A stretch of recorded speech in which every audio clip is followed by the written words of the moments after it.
Kevin Jackson Radio Show. Welcome, everybody. Kevin Jackson here. It's the Kevin Jackson Show. KJRadio.com. I want our theme today to be leadership. And that's a word that we kick around so often. It's almost like hero. People see somebody leading and they believe, oh, well, that person demonstrates leadership. Nope, not necessarily the case. The left believed Barack Obama to be a leader.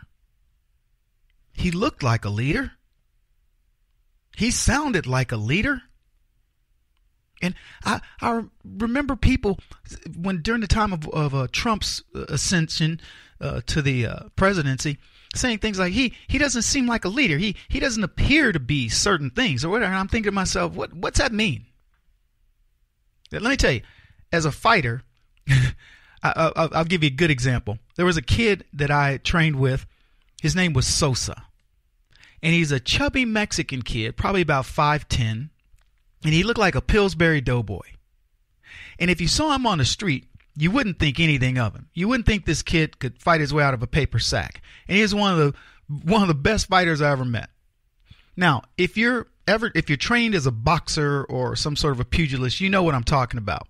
There are people that you meet and you go, oh, he doesn't look like much.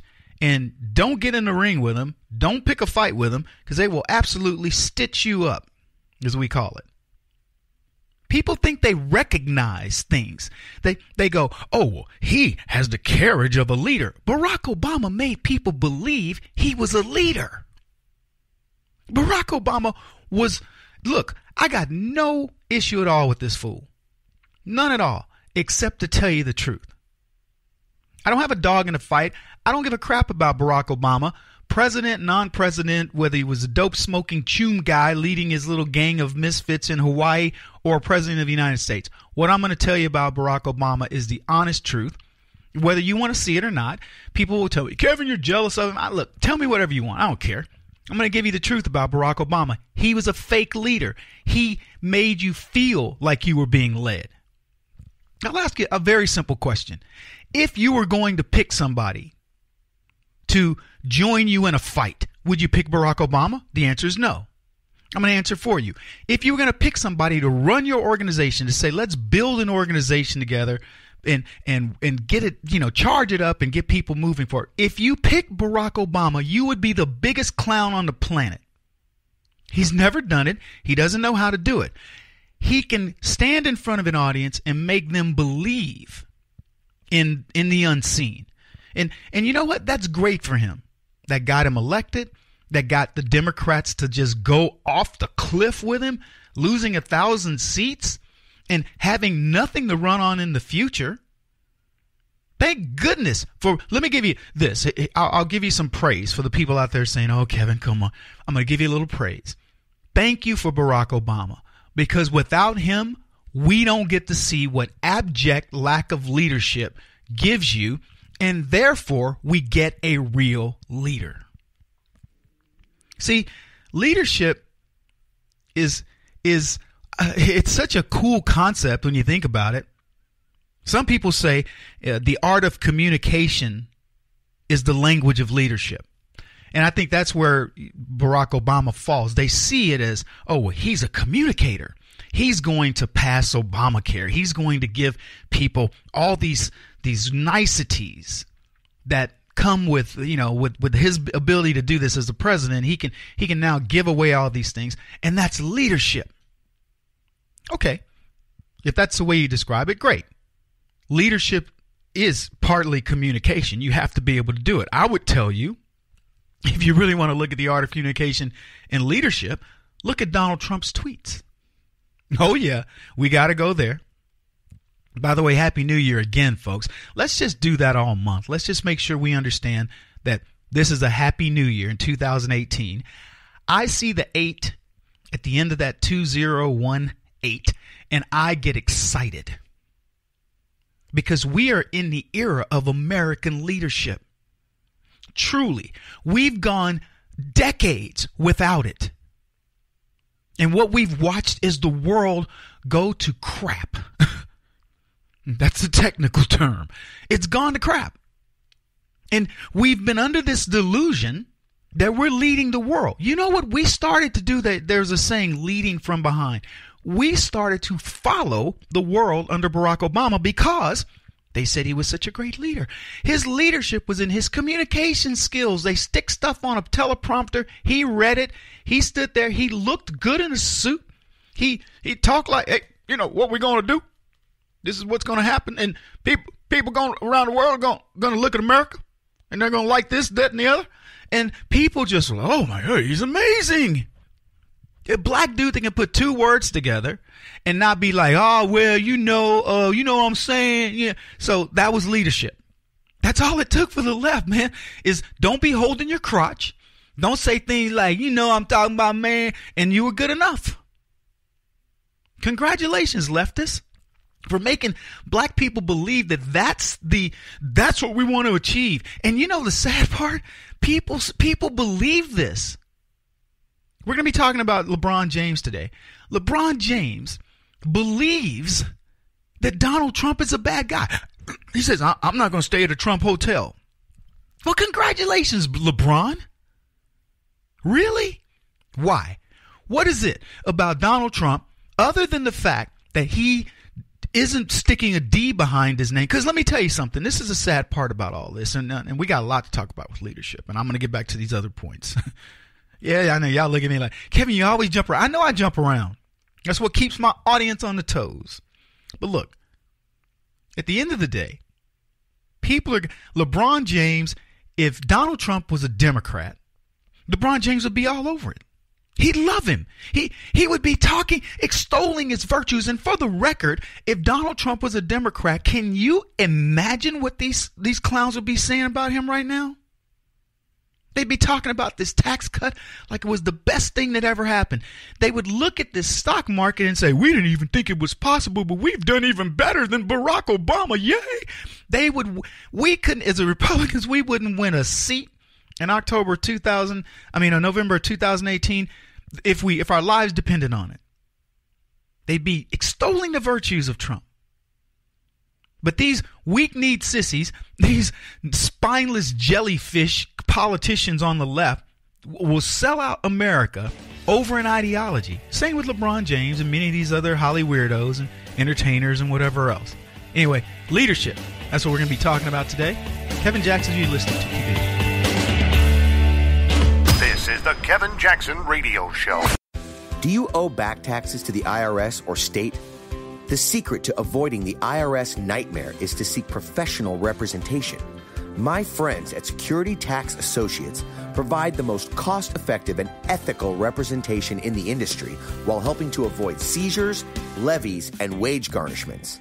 Security Tax Associates is here to ensure that the appropriate steps are taken to permanently eliminate any possibility of future tax burdens once and for all. For a free, no-obligation consultation, contact Security Tax Associates, 844-779-4177. That's 844-779-4177. 844-779-4177. Or visit them at securitytaxassociates.com.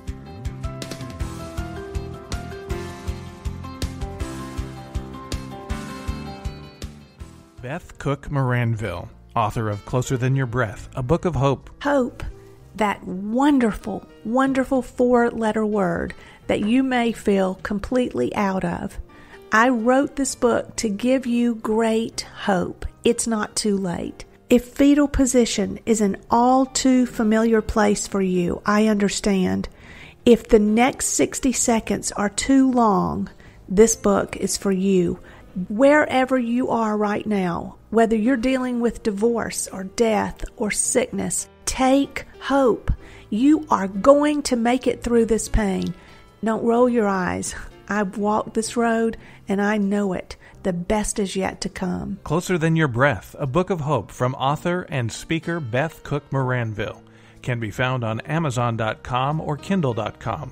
For more information, visit closerthanyourBreath.com or on Facebook at Closer Than Your Breath.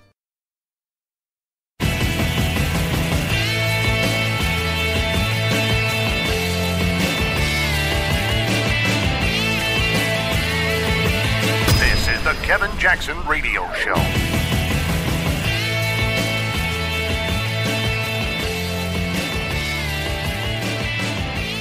What's up, everybody? Glad you're with me. Kevin Jackson here. It's the Kevin Jackson Show. KJRadio.com if you want to give us a call, 844-551-8255.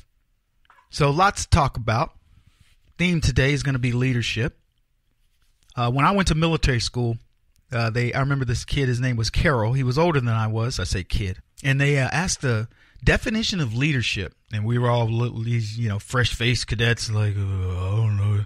And the guy said, the ability to gain willful cooperation. And I've never forgotten that. So he said that was the definition of leadership. He was immediately promoted. Immediately. We were all like dumb kids, but they made him, I believe, a sergeant. And I was like, wow, I better go study up on leadership. And I was a good kid, grew up okay, learned hard work ethic, being on a ranch, 25,000 acre cattle ranch. And so I knew what I wanted to follow, but I also knew how to be a leader. And this is what I say, good leaders are great followers. They are, but they will take over if you aren't going to lead. Same thing I said. At the end, 2008, I knew we were toast. That's what got me into politics. For those of you who are just new to the program and don't know who I am, Kevin Jackson, I said in 2008, either Hillary Clinton or Barack Obama was going to be president. That was the scariest thought in the world to me. In retrospect, McCain being president was just as bad. But, I knew that there were no good candidates, and I didn't want Hillary or Barack Obama. And I fought against it, and I predicted. I was in a coffee shop in St. Louis, Debbie's Coffee Shop, and I predicted to a Hillary Clinton supporter, I said to him, Hillary Clinton's not going to get your nomination. It's going to be Barack Obama. And worse than that, he's going to win. And the guy, he looked at me and he says, I think you're right. This guy was a diehard Hillary supporter. And he says, I think you're right. And he actually started crying. I'll never forget it. He wrote a segue. Typical lefty. Nice guy. We used to come in and read books. His wife and I used to speak French together. She was a French speaker, gave me a book I don't know, about devils or something. But long story short, that's what he said. I said that to him. He looked at me and he got into the Goldwater stuff and he actually started crying. I was like, oh, didn't think it was that serious of a conversation. But that's what got me thinking about politics, was the realization that our country had gone so far down the road that we would elect of Clinton, Hillary Clinton, one of the most unqualified people to even think about being president, and of course Barack Obama, the most unqualified person to be president. And I was like, how far do we get? Get in the game, Kev. Get in the game. So I did. But that's what drove me to that decision, is I said, these people are not leaders. Then in 2012, so 2008, I jump into the foray, 2009, and I write a book. It does okay. Glenn Beck discovers me and Fox News, blah, blah, blah. So we move forward. And I'm just, I'm like like we have this joke we play where the guy says I was a young singer and Barry Gordy going to make me a lot of money on my records, right? So I just fell into it. And I'm trying to work with the Republicans. People are tugging on me in different directions. The more notoriety I got, the more, Kevin, can you come speak over here for free and do this for free and all that? And I dang near went broke doing all that. And I got to the end of 2011, 2012, and I said to myself, I'm going to do everything I can to make sure Barack Obama doesn't get reelected. Worked my dangdest. Tried to get anybody to listen to me and to explain why this man shouldn't be reelected, etc. And I'm glad, again, Romney didn't make it, but he was a better choice than Barack Obama. But God in his infinite wisdom said, you need another 4 years of Obama, America, and here's why. So God overruled my plan, your plan, a lot of other people's plans, and we got Barack Obama again. But what was funny, because so many people were devastated by that loss. I know you remember this. It was devastating. It was a gut punch that we couldn't get Romney elected. And it wasn't that it was Romney. It was we needed to get rid of Barack Obama. We worked against the forces of good. God was going, oh, well, let me tell you, you're not quite there yet. But it was a gut punch. And I said on that day, I remember waking up the next day, it was like a tornado. Not the part of the tornado that's the storm, that very calm before the storm. There was a calm over me because I knew the storm was brewing. And I said to myself in that moment, I will never follow another person in this movement. It wasn't egotistically driven. It was, I watched what we did and I said, this is not the way we're going to win. It's not going to happen this way. And as a management consultant, the person who looks at what drives loss, what drives, bad performance in companies, I looked at this movement and said, this isn't going to work. And by the way, if you don't believe me, go out and join teapartycommunity.org, because I'm going to tell you something else. If we don't do something to stave off the Facebooks and the Googles and these people that are just taking control of social media and this internet, we are going to be in big trouble. You better help me here, folks. We have 3 years to get this done. Technically, we have 7. But I'm saying in 3 years, if we do what I think we should be doing, we're going to be poised to go out there and do some good. So long story short, I said I'm not following anymore. Now, I'm a leader, but I was content to follow in 2008, 2009. And I said, hey, Republicans, let's roll up our sleeves and let's go get something done. And I remember the Missouri Republican Party reaching out to me saying, hey, Kevin, we love you, the things that you do, man. You're pretty amazing. Let's get you working on some advertise, some marketing for the Republican Party. And the very first thing we did, they rejected. They started rejecting here, Kevin. They didn't give me a dime. I spent $1,500 developing stuff for them. They didn't give me a dime, said our stuff was too aggressive, and passed on it.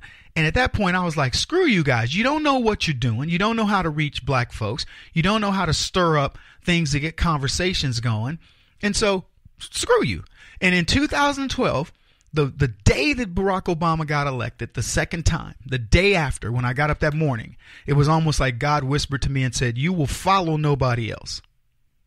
And I didn't. And I haven't since.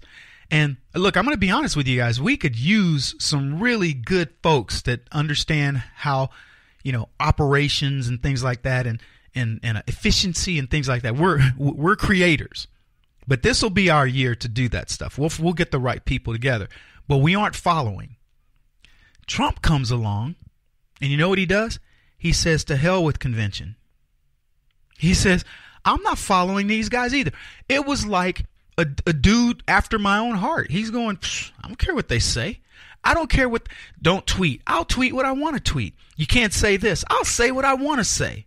You're never going to win if you do that. Yeah, watch me. See, that's leadership. The quality of a leader. The ability to translate vision into reality. That's what Donald Trump did. And I'm going to go, when we come back, we're going to talk more about this.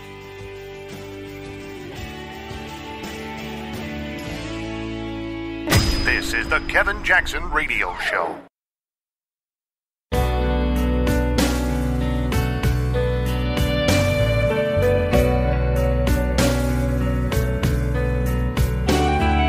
This is the Kevin Jackson Radio Show. Welcome back, everybody. Kevin Jackson here. It's the Kevin Jackson Show. British ladies, they were these black British chicks, mostly black, mixed but mostly black. And I watched this interview with them, and this one very boisterous one, she says, I don't like a man who won't put me in my place. And she's holding court with these other black women, and she's like, I don't like the men of today. I mean, these are millennial girls. And she says, I don't like a guy who lets me get away with whatever. She says, if I can tell you to shut up, I don't want you. Not lying. I wish we had the clip, but you can Google it, find out for yourselves. This girl said this. Now, I'm going to tell you something. And I've had a lady call the show and she says, Kevin, I agree with you. I want a man to be in charge of me, whatever. And she took it a little bit too far. What I was saying is this. Women want roles. You know, like they see the man in a role in their relationship. The same way a man sees a woman as in a role in the relationship. I'm not talking about just sexually. I'm talking about as how they fit together. And here's what I contend. I don't care what these feminists tell you. Feminists are just losers in the game of life. That's what they are. Because real women want real men. And they want it by the definition of societal norms. They don't want these metrosexual pansies. These guys that you know, I mean, I can give you all kinds of different things. I don't want to get anybody offended by this, but I'm just saying they don't want the pansies. They don't want these little millennials that everything's touchy-feely and all that. Now, don't misunderstand me, guys. You got to have emotion. I've learned this as a kid who lost my mother, who passed away in May 1st of 1968. I'm telling you, I was a non-feeling individual for a long time because, you know, I just didn't give a crap. And to some degree, I still don't. And it saved me in many ways. And it saves me to this day because I'm impervious to all the cries of Uncle Tom and Sambo and all the other crap. But the point is that we want leaders. Women want a man to be a man, and they want him to be a man in the sense of what we see manhood to be.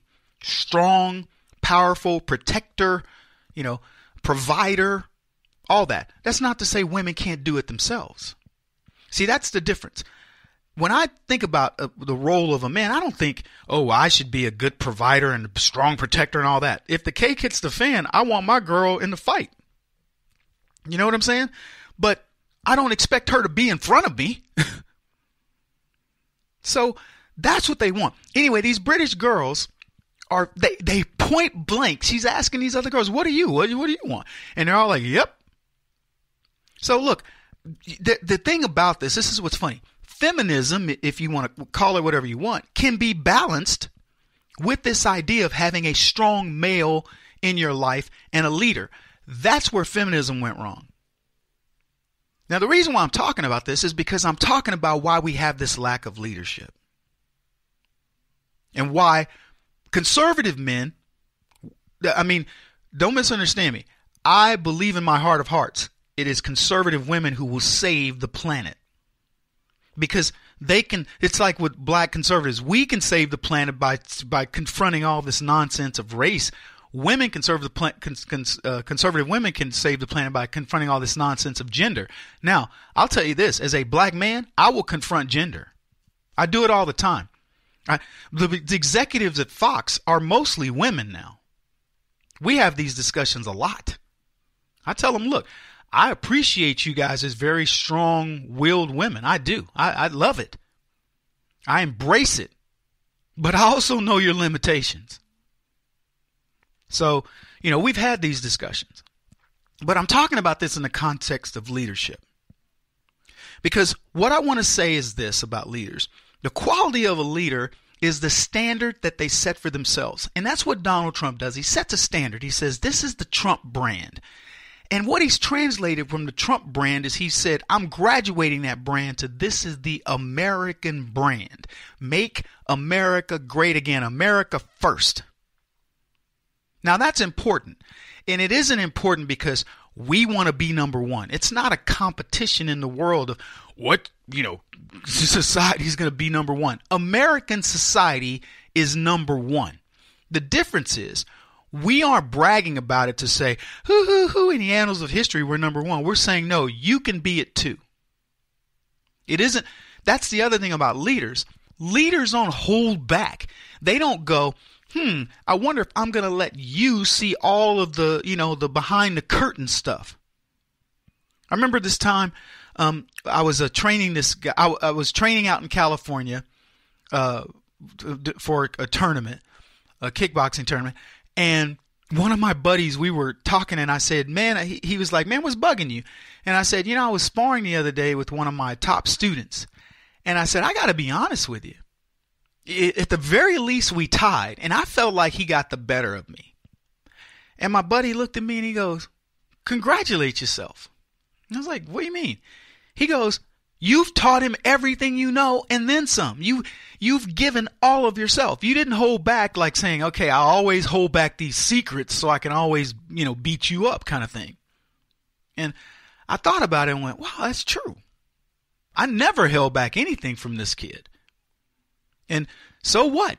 If he went on to become better, I mean, I can't tell you that he was that day. I felt like, when we sparred, I felt like, wow, I feel like he got the better of me, and I'd never had a student who'd done that. And I look at it now and go, that is the definition of leadership. I didn't hide anything from him. I wasn't holding back so I could, down the road go, oh, okay, I got you. Why would I do that? And so I look at what Trump does and I say, he's telling the world, look, here's the secret formula. Go take a look.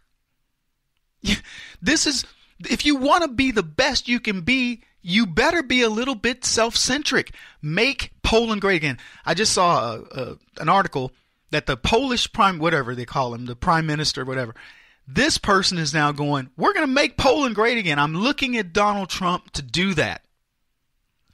The other day, I talked about how the other leaders of the world who have this idea of, kumbaya, and we're all, I'm not going to make Britain best. I'm not going to make Canada best. I'm not going to make Mexico best. I'm not going to make whatever. And we went through all these different countries, and they're different. France and Germany, they're different leaders, and what's going on with them, and their poll numbers are dropping. And they're wondering, why are their poll numbers dropping? And in only one case, which I believe it was the case of Macron, he's now adopting some of the same policies of Donald Trump. And that's a big transition for him because he's in a socialist society. He's inherited a socialist society. But if he can withstand the idea that he's going to drop his polling a bit before it rises, he'll survive it. And the reason why he'll survive it is because he has to, if he survives it, it's going to be because he says, I don't care what you think. The quality of a leader is a standard you set for yourself. Now, I'm not telling you disregard other people. Barack Obama disregarded us when it came to Obamacare. He says, I don't care what you think. You need to have this. The claim was 31 million people don't have insurance. 300 million people do. Of the 31 million who don't, we're going to take a little bit from each of you so we can get it to them, but it's in the end, it'll be better for everybody. And he sold that lie. And you know why we knew it was a lie? Because it was government getting involved, putting something on top of something that doesn't already work. And that's what a putz does. That's not what a leader does. Barack Obama, if he wanted to lead in healthcare, he would have said, before we touch healthcare, we're going to address the key issues. And look, we can rehash this. Just give me a minute. But he would have said, we're going to get rid of the waste and the fraud. We're going to really clamp down on that. And we're going to make sure that if you ever commit waste and fraud in healthcare, you're done. You can't be part of the system. And that's on both sides, as a doctor or as a consumer. So that pretty much eliminates it. It says, I'm not going to be fraudulent. I'm not going to be somebody that's trying to, bilk the system, because once you're off, the government will no longer put you back on. Secondly, he could have said, we're going to make it to where all these plans cross state lines. It isn't a California plan or whatever plan. It's going to cross state lines. And he could have done that. He didn't do it. If he'd done those two things, number one, the first thing that would have happened was he'd have tons of money coming back into the system. And look, I don't know, we chronicled a bunch of these people that were just bilking Medicare and Medicaid out of crazy amounts of money. That alone would have been huge, but he didn't do that. And then he could have easily looked at what the savings were and said, we're going to direct that part of the money into this other program that takes care of these other people voluntarily. But you guys, now we have a system that works. It'll all stay the same. But he didn't do that because he decided he was going to go into a system, force you to do it. That's not leadership. Leadership isn't forcing you to do it. As I said earlier, it's the ability to gain willful cooperation. Short break. We'll be back in just a bit. Keep it. Kevin Jackson on the Black Sphere Radio Network. Do you owe back taxes to the IRS or state? The secret to avoiding the IRS nightmare is to seek professional representation. My friends at Security Tax Associates provide the most cost-effective and ethical representation in the industry while helping to avoid seizures, levies, and wage garnishments. Security Tax Associates is here to ensure that the appropriate steps are taken to permanently eliminate any possibility of future tax burdens once and for all. For a free, no-obligation consultation, contact Security Tax Associates, 844-779-4177. That's 844-779-4177. 844-779-4177. Or visit them at securitytaxassociates.com.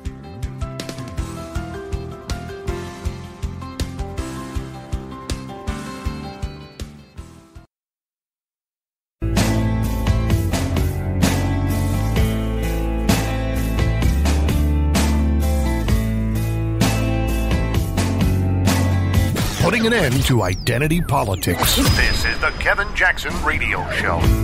In fact, if the pace of change continues for the duration of Trump's presidency, however long that might be, I think he could become the most consequential president in the modern era. Welcome back, America. Happy New Year to you. So who inspires you? I told you guys this story a while back. So my youngest son, he says to me, he was asked in school who's the most inspirational person. Who do you want to be? Whatever. He says his parents. I was like, wow, and he meant it. It wasn't like my dad will get this way. I didn't even know. It was a paper that I read, and he had said it. And if I hadn't read the paper, I would have never known that he had said that. But it's a fact. He says, his mom and his dad, and I know the amount of time I spent with this kiddo. And I can understand him saying that. So I say these things to explain to you that leadership is something that's noticed. I remember when my son, he would say to me things like, he'd go, Dad, can you come do such and such? And I'd say, no, not right now. And at one point in his development, he would say, Dad, you always say no or whatever. I go, that's not true. And I said, I tell you, I may do it. Or give me, whatever, but I always do what I tell you I'm going to do. And he thought, and I gave him 2 or 3 examples that had happened previously, and he goes, you're right. And I said, I know I'm right, because it's important for me that you are getting the real word for me. Like, I don't go, yeah, I'll be there in 2 minutes or whatever. Yeah, later. And then, because I remember that song, was it the Run for the Road? What's the song where the guy says, I forget the guy's name, but he says something like everything he wanted to do, his dad would say, yeah, we'll get to it later. We'll get to it later. We'll get to it later. And they never get to anything. And then his dad dies, and he's like, we didn't get to anything except all the promises. And I remember as a kid hearing this song, and I can't remember the guy's name who did it. It's like a folksy guy. And I said, I'm not going to be that guy. If I tell, what I say to my kiddo I'd say things like, give me 5 minutes. And then I look at my clock, and because Lord knows he's there 5 minutes later, actually 4 minutes later. But I'd make sure that he knows exactly when I'm going to do something and that I live up to it. Because I look at that as he's looking to me for leadership. People love leaders, folks. Let me tell you, that's what they want. They like their style. They like that leaders set the pace. Leaders invigorate. They inspire people around them. What makes Trump a leader is he does exactly that. He will consider your ideas, but then he has to make a decision. And once that decision's made, he acts. You may not like it. It may not be exactly how you would do it, but he does it. It's really that simple. And that is what people want out of anybody. That's what you want out of your boss. That's what you want from your spouse. That's what you want from your kids. And if you're smart, you'll teach that. Trump confounds D.C. because they sorely lack leadership. They got people with pedigrees. Ivy Leaguers where you couldn't find a leader in a million of them. Remember how the left said Donald Trump lived and breathed polls? And he did. He's he looked at polls through the jaundiced vision, as he should have, because he understood that they weren't giving him the whole truth. But when he was polling at 20%, he was like, hey, it's not bad. I don't know where it is, but it's not bad. And then when people would drop out, he would start polling, 26, 27%. He's like, hey, it's not bad. But there came a point where he would say, look, you can look at these polls any way you want. I'm not losing any ground. That's what the litmus test wasn't so much what I was gaining. He was like, I'm not losing any ground. I remember after his first debate, I thought, he's done.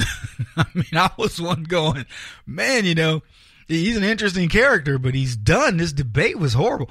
And his poll numbers stayed the same. And Trump's like, I didn't lose anybody. He didn't gain much, but he's like, I didn't lose anybody, did I? And you're sitting there going, that's an interesting way to look at things. I've got some interesting stories to tell you on how I've learned a lot in life by just listening to how people looked at things. Like when I used to train this kid, and he told me he was losing every tournament. And I was like, how are you losing tournaments, man? I'm spending hours with you, personally training you, and he's a good fighter. And then I called his girlfriend one day because it was like his 5th tournament, and I go, how's he doing? And she says, he came in second. And when he did, I said, well, he told me he lost.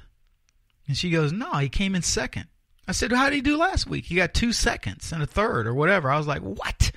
So I finally got a hold of him, and he says, and I said to you, look, I talked to your girlfriend, and she says that you came in second. He goes, yeah, I lost. And I went, what do you mean you lost? You got a second place? He goes, I lost. And in that moment, the level of clarity that hit me like, wow, this is a unique individual. He didn't see second place as I got a trophy. He looked at it as that's the first loser. I lost. And he told me point blank, until I start winning tournaments, that's the only way I look at this. So I'll see you next week for my next lesson, or whenever we scheduled it. Taught me a lot. That's the kind of stuff that you want your children to notice, that you have to glean out of all this nonsense that we see, folks. There are leaders ready to step up, and we've got to help them. And Donald Trump is one of those guys. And that's why he confounds D.C., because they don't have any leadership. They think, they set up these fake polls in an effort to demoralize Trump. And he took he went, you know what? I didn't lose anybody. And they're like, well, you didn't gain. And he goes, so what? I didn't lose. And they're going, but that's not what the poll is supposed to be. You're supposed to look at the polls the way we look at the polls. Why didn't our strategy work? So right now, with Donald Trump, what they tell us when he got elected? Oh, it's the lowest polling, the lowest polling of any president that's ever got into office. Something like that. He's got the lowest numbers ever. For lowest first day. I mean, every poll that came out, how bad it was Trump. Oh, it's awful. It couldn't be worse. And Trump's trudging along. Hey, listen, we just saved Carrier. The polling is awful. Yeah, we're going to be bringing back lots of jobs and manufacturing jobs that Barack Obama said we couldn't. Oh, it couldn't be any worse in his polling. Polling. And so every time Trump would do something, unemployment has dropped. Oh, the polling doesn't show that. It was an attempt to demoralize Donald Trump. And you know what he did? He says, I don't give a crap about your polling. But then what's he do? He confounds them. He says, oh, by the way, polls show me even with Barack Obama after my first year. And what does the left do? Look at this crazy man looking at the polls. You get what I'm saying? Some of you do. You're nodding going, Kevin, yeah, you're right. Of course I'm right. I've got the polling to prove it. So they don't get it. They don't understand. A leader is a guy that says, look, I'm going to take the best of what I get. I'm not looking at the world through this crazy half empty thing. I'm looking at the world going, that's an interesting thing that I didn't drop in this poll. It's their crooked poll. They won't let me get any more. But here's what they what they can't stop. They can't tell me it's less. See, what the left does is they pick a number. It's a sale. I'm telling you right now. I'm explaining polling to you. The polling is the same way that the news is set. They tell you, what's the number that will demoralize the other side? Hey, let's try 37%. Donald Trump is polling at 37%. And you go, whoa. Now, I go, that's not even possible. Because I'm a leader. I go, that's not even possible. Donald Trump had roughly 50% of this nation who agreed that he should be president. And you're going to tell me with the performance that he's had, that he's dropped off 13%. You're going to tell me that. Then you're going to tell me that more people like Barack Obama, he's the most popular president ever. Look at this. And what are we finding? No, he's not. Hillary Clinton, she's amazing. People love her. You know what the Democrats in 2018, let me tell you what the Democrats want for Hillary Clinton. Gone. Be gone. And she will be. Folks, you're witnessing leadership. And I hope you recognize it. I hope you understand that this is what we've craved. We've craved somebody that says, I don't really care. Look, be behind me, don't be behind me. If you are, great. If you're not, no problem. It's funny when Trump says something like, this person, he's a good guy, I like the guy. Then 2 days later, he's like, I don't know. I'm not sure about this guy anymore. What he's telling you is, if this guy doesn't want to jump on board with with policies that I've made a decision about, I don't believe maybe he isn't as good of a guy as I thought, because I've proven it. It isn't conjecture. And people, that's egotistical. You got to follow him or else. No, he's saying, look, I'm going to make a decision. You can't make the decision. Follow or get out of the way, because you're not going to lead. He won't stop until he's the top-rated radio talk show host in America. What kind of weird competitive freak are you? This is the Kevin Jackson Radio Show.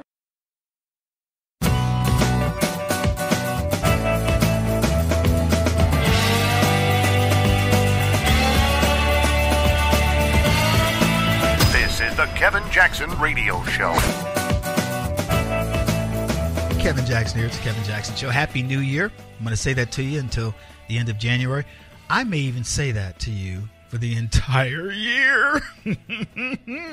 Yeah, because it is. It's an amazing year. And we are in the midst of, I call it year 2 of the recovery. And it is that. And it's because of you. You took the lead. You conservatives. Now, don't misunderstand me. There are some leftists who listen to the program.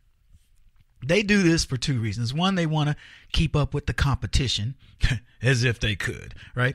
And then the other is there's a group of them who really want to learn. They want to know. They're questioning. They're the Q of the LGBTQs. They're questioning their politics. They want to know, have I been wrong all this time? And the short answer for you lefties out there is yes, you've been dead wrong. And I understand it's tough. Look, it's happened to all of us. It has. You've been dogmatic about something. You just knew the answer and somebody went, that's wrong. And you go, I know what I studied. I saw it. Some professor told me, somebody said this. I heard it elsewhere. My third cousin's midget friend said. And you thought, I got it down. And you know what? You didn't. And somebody else went, nope, that's not right. And you were like, oh, my goodness. But you didn't want to admit it right away. If you're a leftist, you don't like to admit that.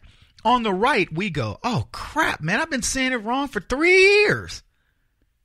And then you know what you do? You implement the 12-step program. Anybody who might have been hurt by that stupidity, you go back and go, man, you remember when I told you such and such? I was so wrong. I thought it was, nope. So we do. That's what you do. You go back and you go, hey, man, I remember no harm, no foul. We good? Okay, we good. Okay, thanks, man. And that's the end of it. But leftists, no. They don't want to tell you. They avoid you. They don't want to have to confront telling you, you remember I told you Barack Obama was amazing? Well, they just stay out of your hair. They don't show up at the family reunion. They don't want to be at Thanksgiving. They don't want to be at Christmas. They block you on Instagram and Facebook and whatever else. They don't want to tweet. They don't want to do They got to stay away from you because they know they're dead wrong and they don't want to have to fess up. That's the deal. Give me your issue. Kevin, $15 minimum wage is a working wage and that's what people need. And you go, okay, great. So that's fine. So let's look at the ramifications of your $15 an hour minimum wage. Well, every old person, if we double the income, people, every old person or on a fixed income, anybody on a fixed income, pretty much the elderly and children are going to suffer. Their money just got cut in half. Will we agree on that? Well, man, I don't know. I mean, kids don't work. Okay, I'm not talking about the kids themselves. I'm talking about the people who are part of the poor who are raising kids. Are they not impacted? Yes. These poor people probably have a few kids. Would you agree? Yeah. Okay. What about old people? People on Social Security. Are you okay with hurting them? Yeah, man, but I mean, still, people got to make a living, and now more people can help them. Okay, so let's say that everybody can make a living and more people can help them. Let's look at the teenagers, the people who are 16 years old. Do you think that people are going to pay them $31,000 a year to flip burgers or to, work on the brush truck like I did when I was a kid in the summer? Do you think they're going to give those jobs to those people? Because the apprenticeship is going to be gone, which means people aren't in the workforce learning quicker. They don't gather up trades. They don't gather up skills. They don't know what they don't want to do. That's a beautiful thing about youngsters working is they go, I never want to work retail. I never want to work on the brush truck for a city. I can tell you, having done that, I want no part of it. Having been involved with people who've worked retail where they got to go in on the holidays and on the days people miss and all that, I want no part of retail. I don't want to deal with these entitled bunch of shoppers who think that their crap doesn't stink and that the customer's always right when that's not the case. I want no part of that. There are many things that you learn by the things that you do that you go, that Mexican named Manuel Labor, I want no part of his career. There you go. So you've taken away those jobs. What say you, leftist? Would you rethink that position? Do you believe that there are jobs that don't deserve $31,000 a year? I mean, that may seem like I don't. In New York, that may be a lot of money. Not a lot of money, but that's a lot of money in Middle Tennessee and in Iowa. Little companies that want to give people a start. Why can't an employer just arbitrarily say, here's a job I have. This is the value I put on that job based on my community, and that's it. Is there a limit to the minimum wage? In other words, if that's minimum wage, why can't we maximum the minimum wage and say, okay, we're going to make the minimum wage $15, but the maximum entry-level wage is $16.50. You know why that'll never happen? Because there are markets, like when they were doing fracking up in the Northwest, there are markets that said, no, the minimum wage up here is $19 an hour. Even with the minimum wage at $7.25 or whatever it is nationally, they're having to pay $19 an hour to get people to work at Walmart. That's how good the economy was. So all I'm getting at, folks, is the market drives this stuff, but leave it to a leftist. They don't care that when you do something arbitrarily, it hurts everybody in the country. They don't care about that. In California, I heard this, LA, they're adding a health care surcharge to a restaurant of 10.2%. Local surtax of 3%, LA healthcare surtax 10% tip. That's what I heard. 10.2% surcharge for healthcare. 3% LA healthcare, 10% for tip for your meal. So let's add all that up. That's 23.2% for your meal, and it only has it's got a 10% tip built in, I guess. And I got this from a friend of mine who lives in California. I don't know. Can you verify this?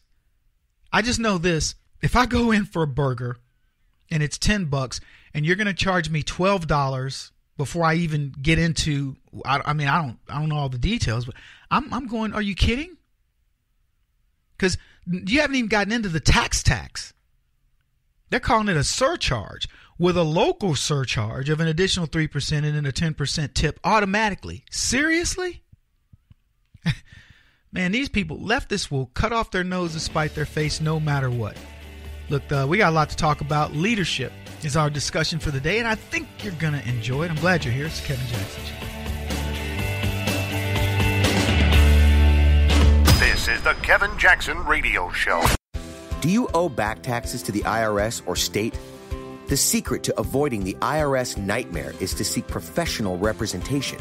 My friends at Security Tax Associates provide the most cost-effective and ethical representation in the industry while helping to avoid seizures, levies, and wage garnishments.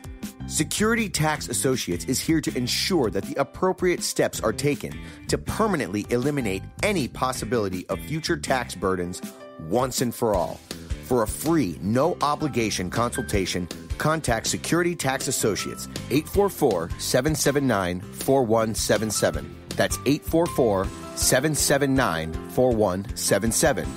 844-779-4177. Or visit them at securitytaxassociates.com.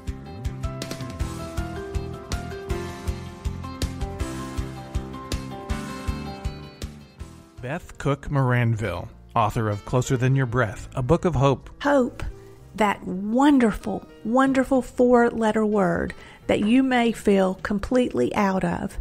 I wrote this book to give you great hope. It's not too late. If fetal position is an all too familiar place for you, I understand. If the next 60 seconds are too long, this book is for you. Wherever you are right now, whether you're dealing with divorce or death or sickness, take hope. You are going to make it through this pain. Don't roll your eyes. I've walked this road and I know it. The best is yet to come. Closer Than Your Breath, a book of hope from author and speaker Beth Cook Moranville, can be found on Amazon.com or Kindle.com. For more information, visit closerthanyourBreath.com or on Facebook at Closer Than Your Breath.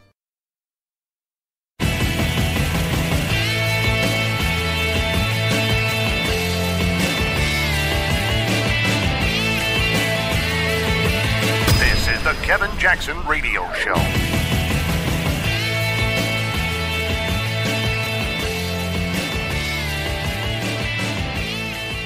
When your values are clear, your decisions are easier. Welcome back, everybody. Kevin Jackson here, talking about leadership. And the reason that leftists struggle with they struggle just in life in general is their values aren't clear. Their values counter anything that they've learned. They counter human nature. They really do. You can practically just set your clock by what I just said when it comes to leftism. Opposite world. They don't believe you can't put into practice the type of things that leftists say theoretically. You can't put it into practice and make it work. So you've got this internal struggle. And therefore, they can never be clear. They can't articulate their values. We can.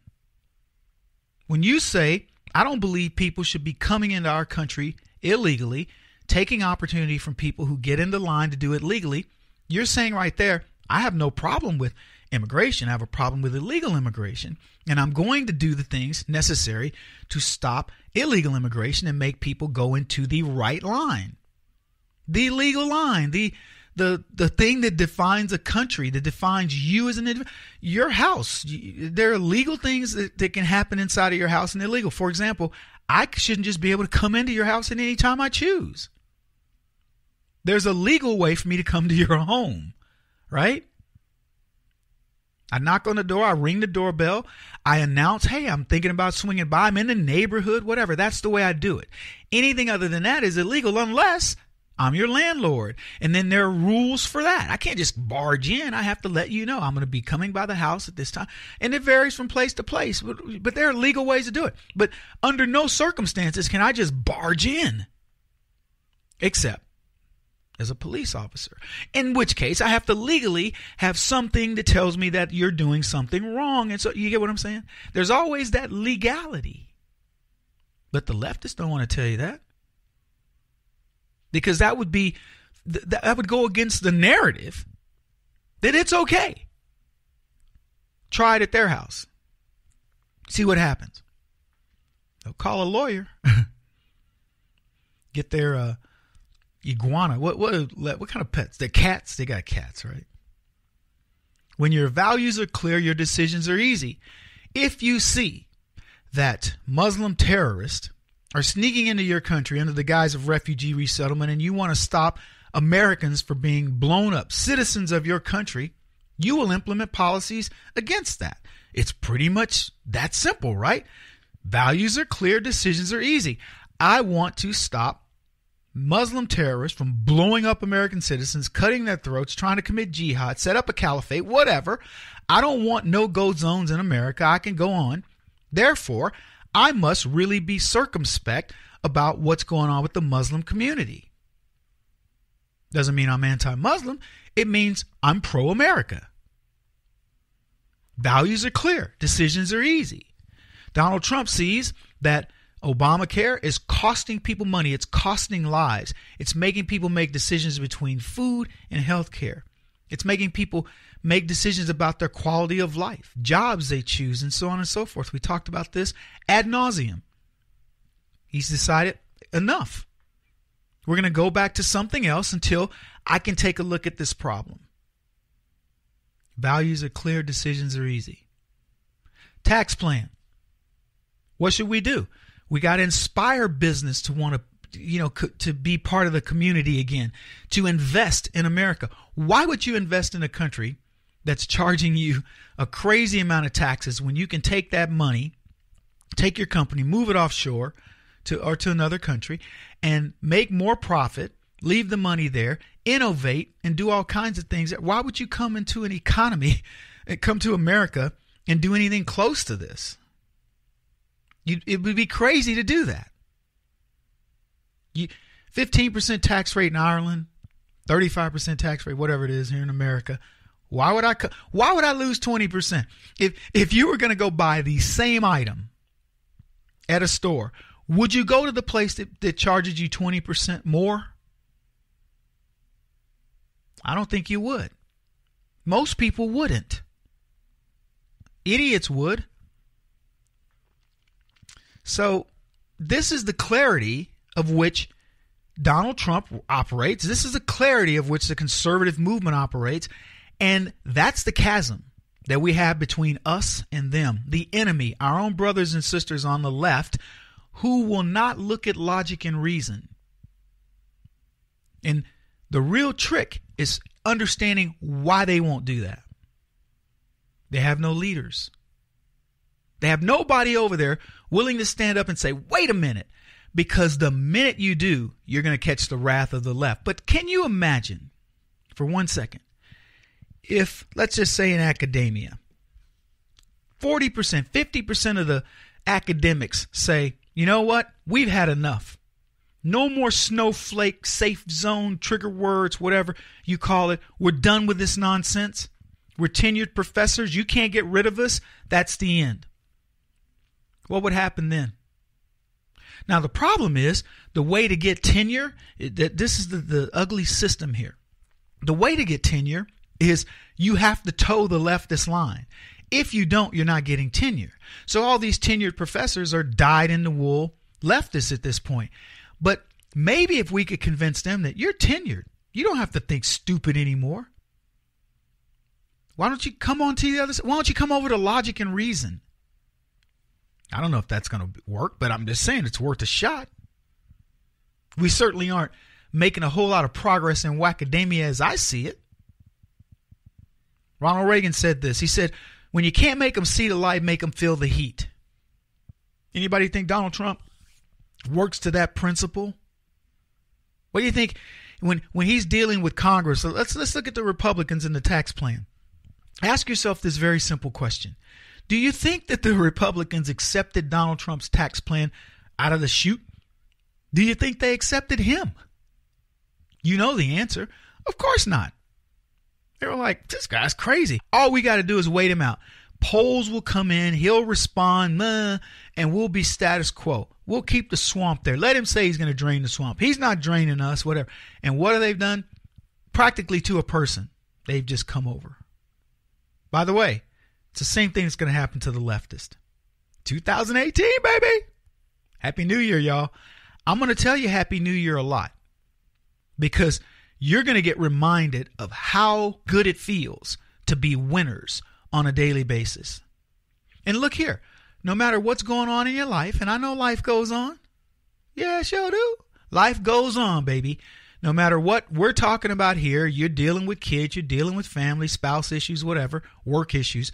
But this is still your best year in decades. And we're only beginning. Let me make you a bet. By December, when December hits of this year, you're going to be saying, no, don't let this year end. I need some more 2018. You're going to be like, can we get some rollover days or at least some rollover minutes?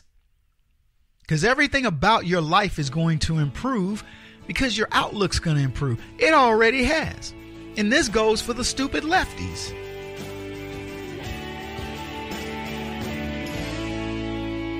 This is the Kevin Jackson Radio Show.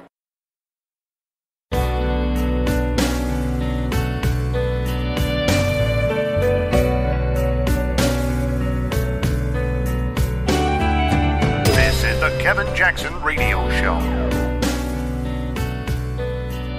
When you look at some of the recent elections, especially in Alabama and Virginia, are you concerned that the Republican Party may be alienating Hispanic voters, African Americans, younger voters, women? Yes.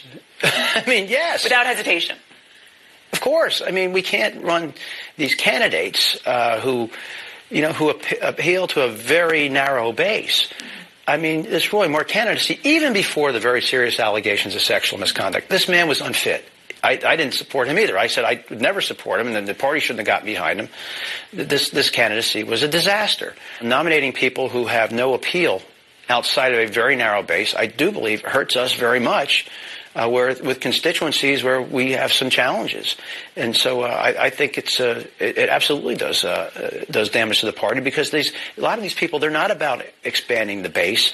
Politics and getting elected is it's about addition, not subtraction, inclusion, not exclusion. And when you hear people like Roy Moore and the Steve Bannons and others, they're talking about exclusion. And I think that is very unhealthy. Welcome back, everybody. Kevin Jackson here. That was Congressman Dent, a GOP member of the GOP, I believe. He's a Republican, and he's saying that we don't have a big enough tent. We have to nominate people who appeal to everybody. So what is that? Is that a mulatto?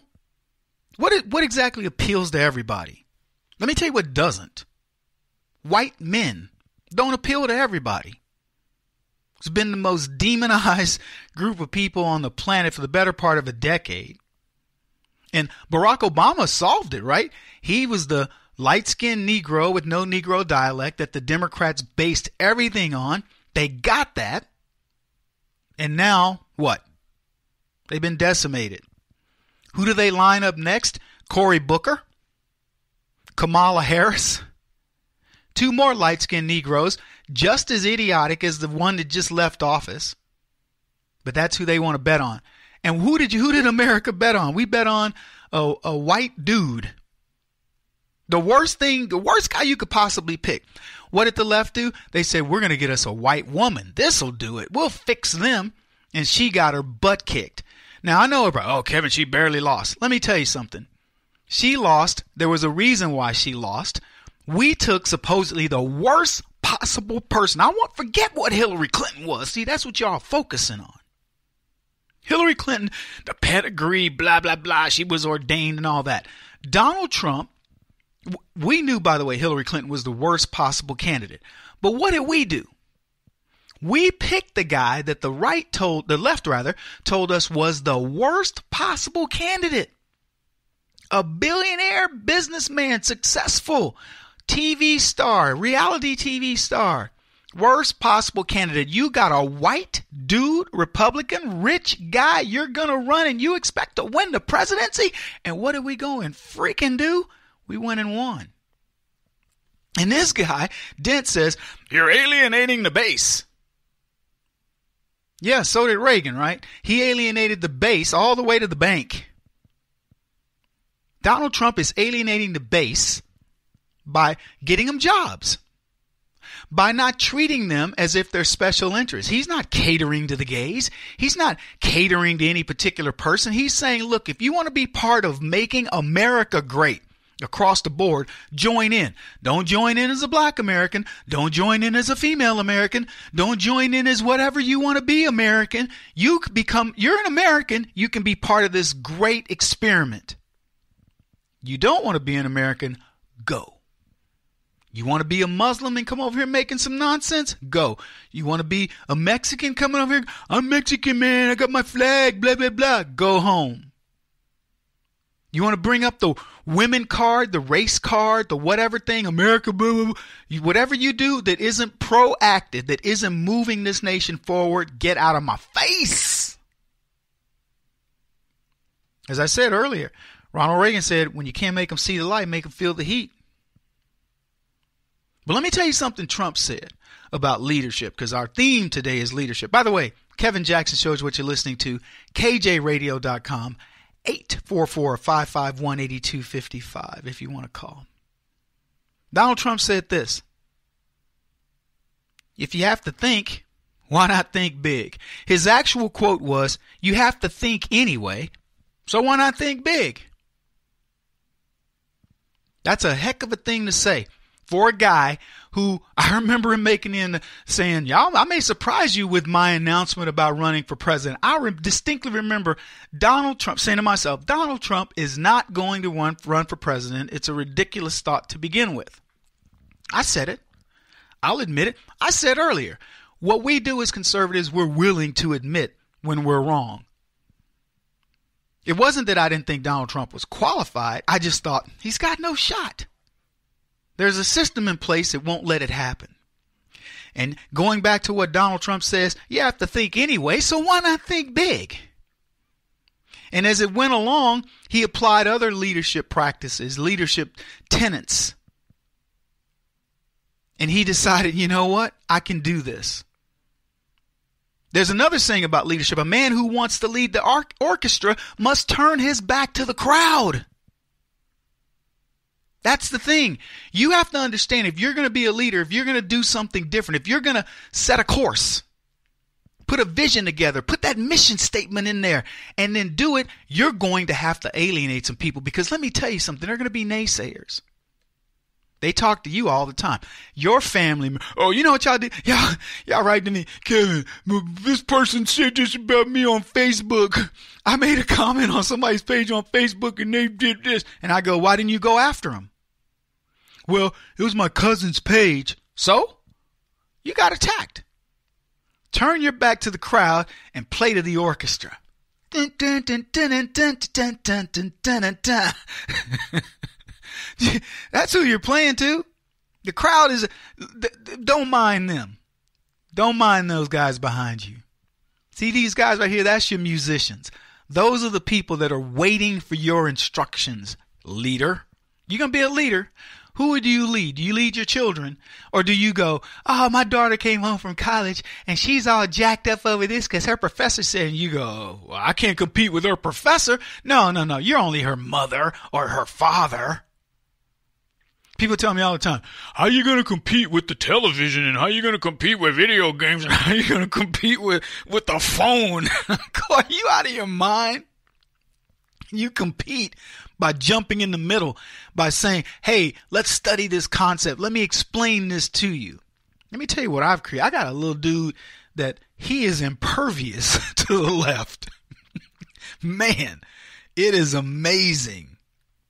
And it isn't based on, I'm going to follow the family or my dad or whatever. It's based on the idea that I understand what's going on. I see it. We live it. Can't make them see the light unless they feel the heat. I should say, you can't make them see the light. If you can't, then you make them feel the heat. There's a lot of stuff that has to do with leadership that we all need to be focused on, and what the impact of it is. And look, from a political perspective, if you want us to go, because I'm just preaching right now. This is not really about any particular thing. I could use the Iranian uprising right now. Donald Trump tweeted on the Iranian uprising. I believe wholeheartedly, if Barack Obama were president or Hillary Clinton, you wouldn't see these Iranians uprising. They wouldn't feel like they have somebody who can get the word out. They realize that Donald Trump can keep this on the world stage. And I've also said this, and I've been saying this since I came back from Paris, meeting with the Iranian resistance. The minute that Donald Trump starts putting his focus on the Iranian problem, he will get to solve it. Donald Trump did more for Israel and the peace process by recognizing Jerusalem than the last, 6 modern presidents. They've all talked about it. They've all given it lip service. Not a single one of them did it. And they all admit it. It should be done. It should be, yeah, it should be done. Should be done. Should, yeah, let's do it. It should be done. Yeah. And not a single one of them did it. Barack Obama didn't do it. Bush didn't do it. Clinton didn't do it. Reagan didn't do it. Just go look. Bush before him, I should say. Neither did Reagan. So that was that 5 or 6. None of those presidents did it. Jimmy Carter certainly didn't do it. Gerald Ford, they all talked about it. Nothing happened. So there you go. Well, we're going back a little far because 1968 was when Israel became its own country again. So the point of it all is what Donald Trump is doing is he's showcasing a brand of leadership. First of all, let's just call it what it is. It's not that complicated. He's showcasing leadership, but we've mistaken people being in charge for people being in leadership. We put them in charge, but they're not been leaders. Trump's a leader. And many of the things, the reasons why you gravitated to him, the reason why you voted for him is because you are too. You've got it inside of you. We just got to get it out. That's what I'm doing, trying to get it out of you now. Kevin Jackson on the Black Sphere Radio Network. Do you owe back taxes to the IRS or state? The secret to avoiding the IRS nightmare is to seek professional representation. My friends at Security Tax Associates provide the most cost-effective and ethical representation in the industry while helping to avoid seizures, levies, and wage garnishments. Security Tax Associates is here to ensure that the appropriate steps are taken to permanently eliminate any possibility of future tax burdens once and for all. For a free, no-obligation consultation, contact Security Tax Associates, 844-779-4177. That's 844-779-4177. 844-779-4177. Or visit them at securitytaxassociates.com.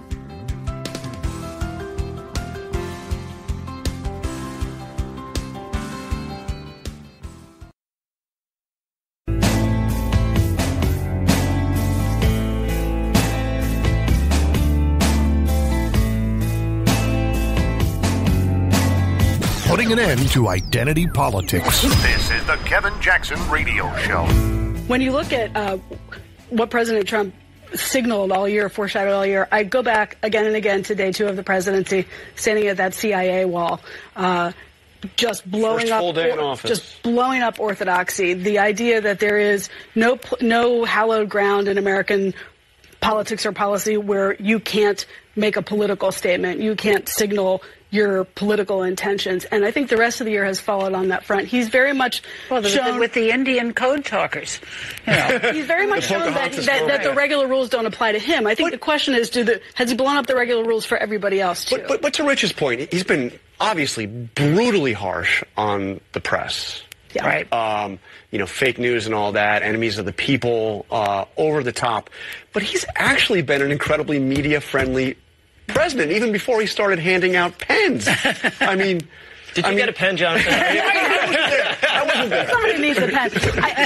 There's a duality there. In the short term, in the day-to-day, in terms of coverage and that sort of access, absolutely. There was a ton of interaction with the president. In the long term, in terms of if you believe that the free press is sort of a pillar of American democracy. Or the Department of Justice, or the FBI, or our intelligence agencies. It's been very destructive on that front in the long term. And so it's both. Welcome back, everybody. Kevin Jackson here. It's the Kevin Jackson Show. I played that clip the other day for a reason, and I just find it interesting to watch to listen to the left as they discuss Trump in ways that they hadn't dared discuss Barack Obama. What they imply was there's a duality to President Trump, and they say that they wonder if the regular rules apply to him. And I'm going to answer the question for you and for them. No, they don't. The regular rules don't apply. That's the only reason why he's president. He blew up the rule book. He burned it. The left have used these Alinsky tactics, and we kick that word around because we think about Alinsky and the fact that Hillary Clinton worked for him. This is the guy that gave credit to Lucifer in the preface of his book.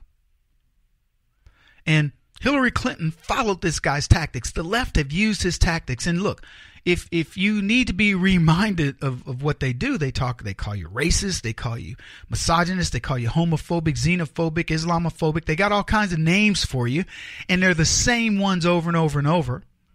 They separate you from the pack, and they target you. They tried to do it recently with me when I was on Outnumbered. Oh, he's a moron. Look at that guy. He's a crazy man. You know, that stuff like that. And you're going, whatever. They call me a conspiracy theorist. And what they hope is they'll break you because, let me tell you, the human spirit is easily broken. It's easily broken. It's sad to say, but it is. And you can sit here, I can sit behind a microphone and talk about this stuff, talk about being a warrior and things like that. And you say, well, Kevin, have you been in a situation? And the answer is, I've been in some very difficult situations, but have I been tested to the nth degree? No. You got to take my word for it. Like I've said to you guys, if I'm in one of these chop your head off videos over, they got me in the Middle East and they take the little thing off my head and I'm looking up. Let me guarantee you this.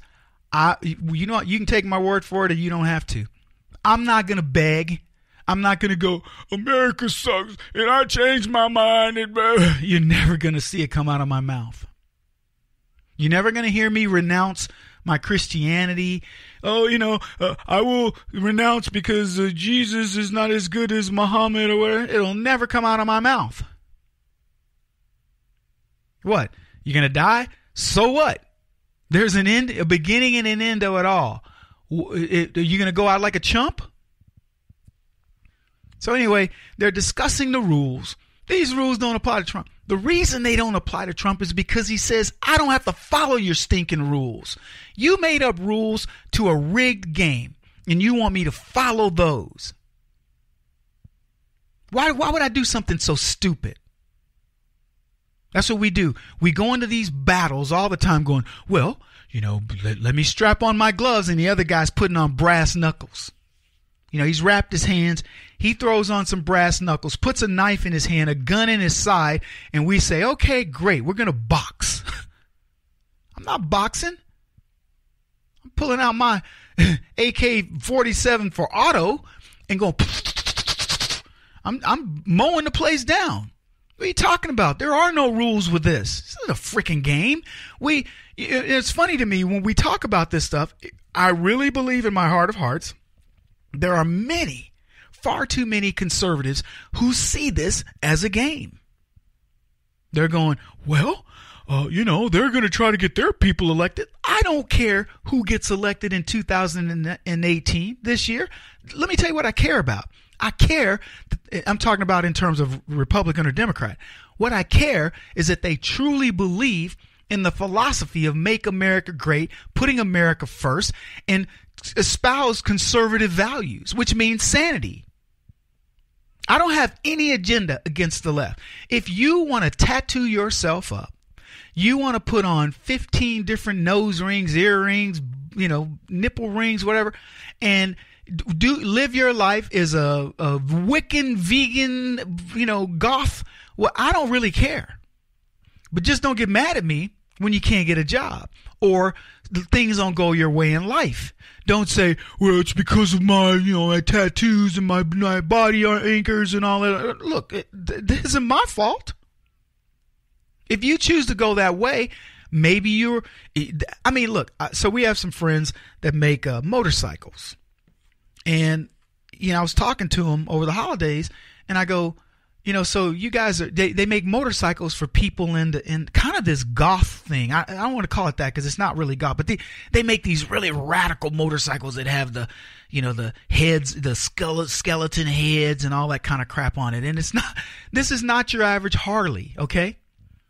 And so I'm talking to them about their their audience and things like this. And they're like, it's a very niche motorcycle. It's kind of the millennial bike, blah, blah, blah. So we're talking about it.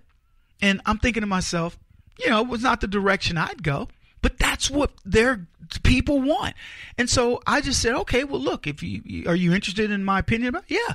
So I gave them opinions about, hey, do this, find these groups like this, give rebates, blah, blah, blah. And they were like, oh, it's good stuff, Kev. Good stuff. They're never going to compete against Harley or Indian or Honda.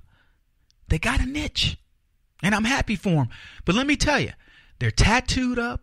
These young kids in their 20s, friends of mine, kids of friends of mine, and they're tattooed up in the whole deal. They're not going to get regular jobs, but they know that. They go, man, look, we make about 2 bikes a month, Kev. We're making about this much profit per bike, and it gives us a lot of free time. We determine, do we want to work this month or not?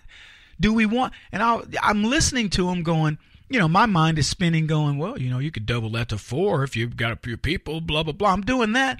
And they're like, nah, man, this is cool. If we make 1 bike a month, we can pay the bills still pretty easy. We make 2 bikes a month, man, we're traveling. We got things to do.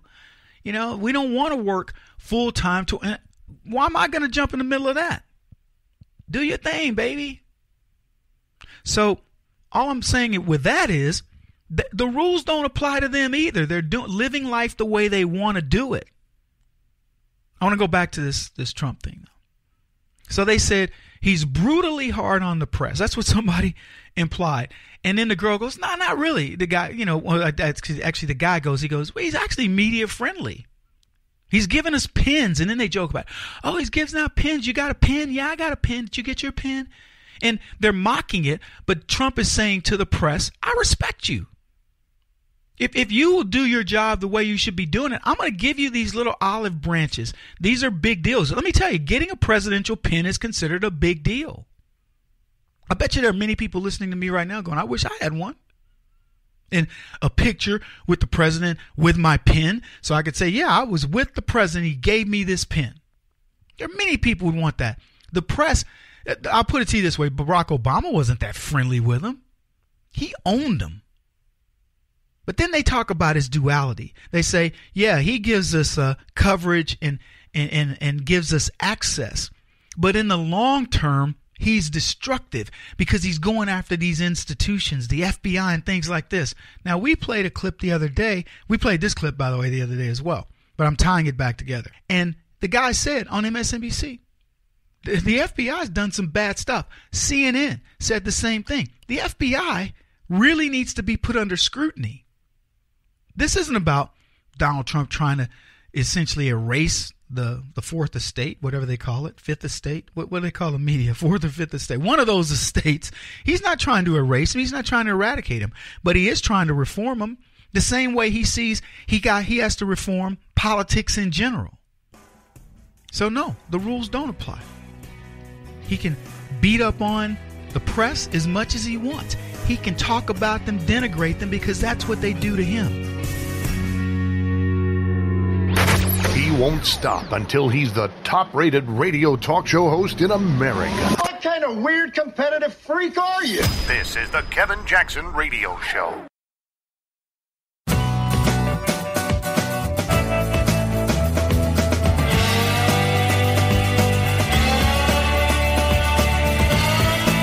This is the Kevin Jackson Radio Show. Doom and gloom, that's what they tell you 2018 is going to bring. That's what they told you Donald Trump is going to get you. And nothing could be further from the truth. Welcome, everybody. Kevin Jackson's who you're listening to. It's the Kevin Jackson Show. So glad you are here. Part of 2018. It could have gone the other way. There's no guarantee you're not pushing daisies up somewhere. You know what I'm saying? The good Lord saw fit for you to bring in the new year. The question is, what are you going to do with that time? You're going to be productive. You're going to be engaged. That's what we're supposed to do. We're on this earth to be leaders of something. I don't know what you're supposed to lead. Maybe you need to micromanage. So leadership begins with your family, which, by the way, that's where it all begins. That's where you've learned it from a parent. That's where you've taught it. as a parent, and it's propagated throughout your lifetime in multiple ways. In some cases, you were learning to be a good leader by being a good follower. In some cases, you were training other people how to be good leaders. And in terrible cases, I'm sorry to admit, people watched you and said, I never want to be like that. That's not the leadership I'm looking for. Leadership. That's our theme for today. Now, the Democrats don't have leaders. They have people that do nothing except demoralize you. Now, that type of leadership works initially if you're military. You know, like you got the old drill instructor that comes in, you bunch of turds, there's nothing but queers and stairs that come out of Texas. Which are you, son? You don't look like you got horns or whatever. And they do that. That's meant to demoralize you. They break you down before they build you up. That's the military. The Democrats break you down and never rebuild you. Think about it.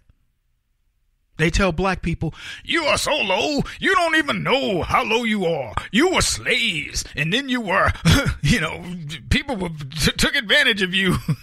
I can't even say it without laughing. But they do.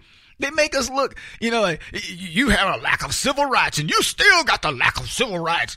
Boy, you was demeaned. You are worthless. You look at all this white privilege going around. Look at your skin. Your skin color is terrible. And you're going, okay. When do I get built up? What are you guys laughing at? It's true. White boys, y'all can laugh. You don't have to go through this. Laugh all you want. You're laughing with me, I know. So it's doom and gloom, right?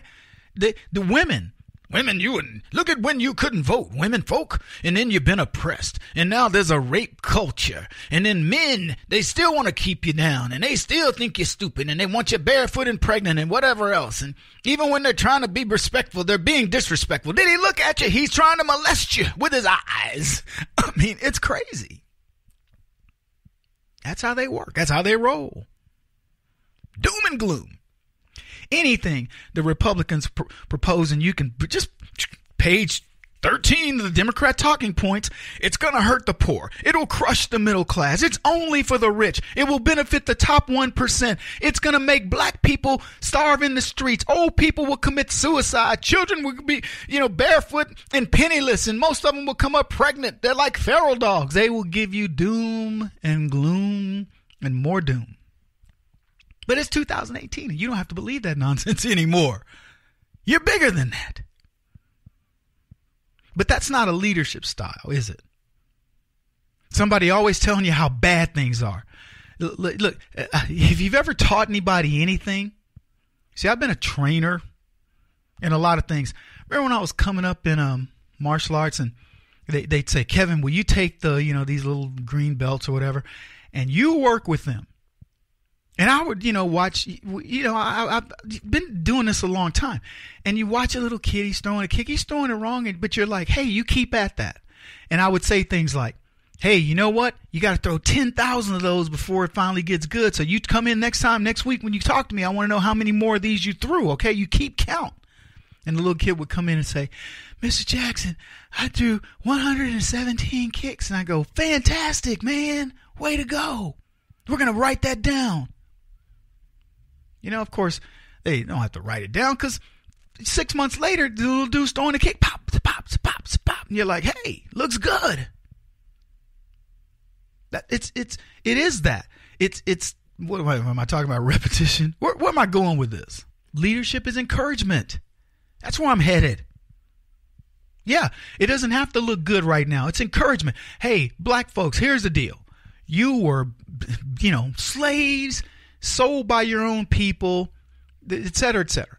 You get to America, you've been mistreated. Look, I'm running my Ancestry DNA, and I'm going to be talking about this. In fact, maybe I'll talk about it next segment a little bit. But you were slaves. Many of you, I saw mulatto a lot on the different not birth announcements, but it wasn't really that. It was census. And it would say mulatto. And I was explaining this to a buddy of mine, and I was saying, can you imagine you're doing your ancestry, and it said, we get back into the 1830s, and it said, this person was owned by the Spiveys. That's how we got our name. That's who you were owned by. And if it said mulatto, then old man Spivey was, used one of his slaves as a sex toy, and that's how your lineage starts. And I know where that starts. I now know where it is on my Jackson side of my family, and I know where it is on the Burton side of my family. It's wild to see that. But here's my point. I say that, and this white dude I was talking, he was like, wow, man, what a head trip is what he was thinking. And I was thinking, dude, here's the deal. All that led to this moment where we sit here as equals. And being honest, he's more impressed with me because he's like, oh, this dude's on Fox and all that, which I don't really care about. But I'm just being honest with you. He was like, thanks for coming to my event. So does it matter? But the Democrats don't build me up. They don't say, Kevin, you know what? Your family, you're from ancestors of slaves, my friend. And black people were oppressed by Democrats. I always add that because I want people to understand it was Democrats who did this. And your family survived that. Your race of people battled through that to become the most, this, that, and the other. They don't give you any encouragement. It's all doom and gloom.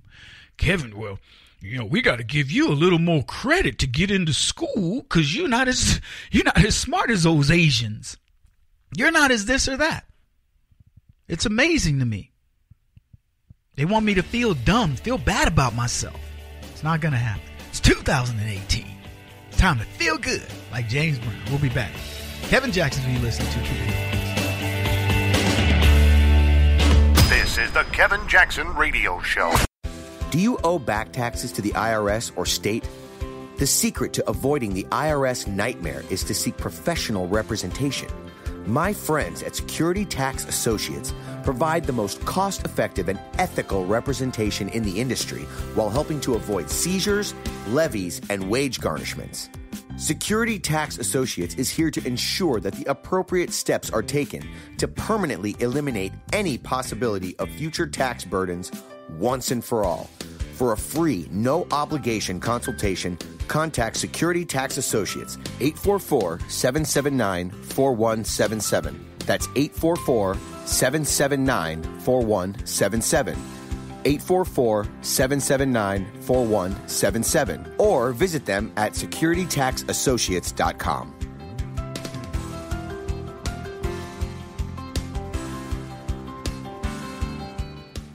Beth Cook Moranville, author of Closer Than Your Breath, a book of hope. Hope, that wonderful, wonderful 4-letter word that you may feel completely out of. I wrote this book to give you great hope. It's not too late. If fetal position is an all too familiar place for you, I understand. If the next 60 seconds are too long, this book is for you. Wherever you are right now, whether you're dealing with divorce or death or sickness, take hope. You are going to make it through this pain. Don't roll your eyes. I've walked this road and I know it. The best is yet to come. Closer Than Your Breath, a book of hope from author and speaker Beth Cook Moranville, can be found on Amazon.com or Kindle.com. For more information, visit closerthanyourBreath.com or on Facebook at Closer Than Your Breath.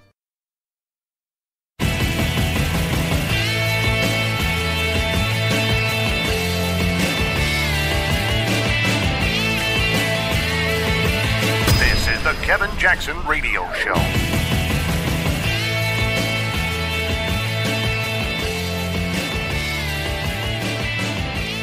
Welcome back, everybody. Kevin Jackson here. I've been talking about this for a while.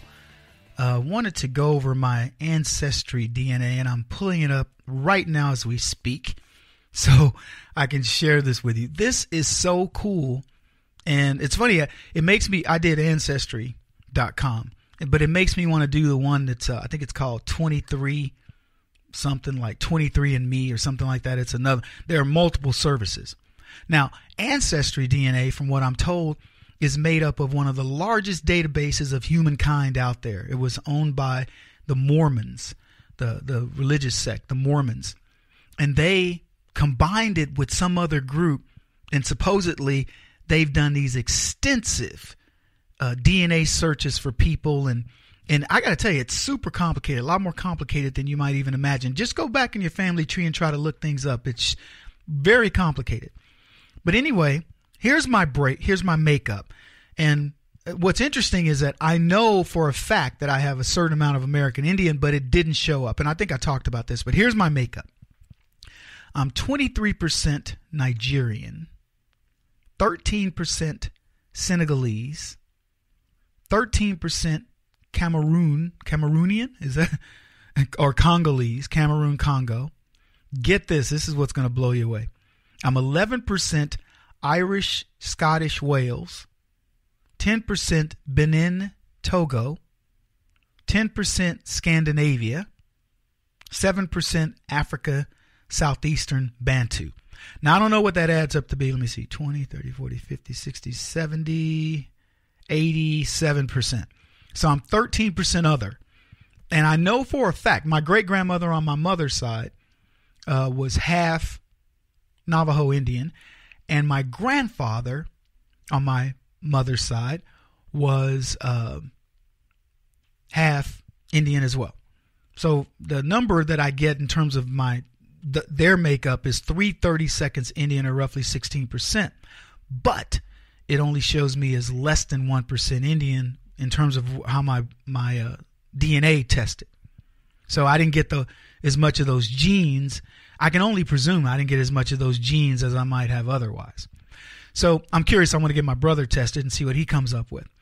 But long story short, it was so interesting because I'm now connecting with all these relatives and I'm building my line. And as I said earlier, the most amazing part of all of this, outside of just looking up war records, I mentioned my grandfather on my father's side.